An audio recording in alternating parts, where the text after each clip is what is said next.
سڵاوی خۆی گەورەتان لێبێ لەژێر ڕووناچی و ڕۆشنایی فەرمودەکانی پێغەمبەری خوددا صلی الله علیه وسلم پێتان شاد بینەوە.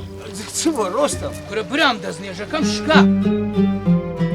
کورە ئەتوو بە هەمووی 2 هەفتەیە نێژی دەکەی دوو. خوا ئەو جسمە ناسک و نازارە دایتێت و هەندێک قەدر و قیمەتی بزانە. ئێستا هەموو دنیای تووبی بە دووچێ. با کەونەکەیان بەبا نەکەین لۆ نایشتە چی بکەین.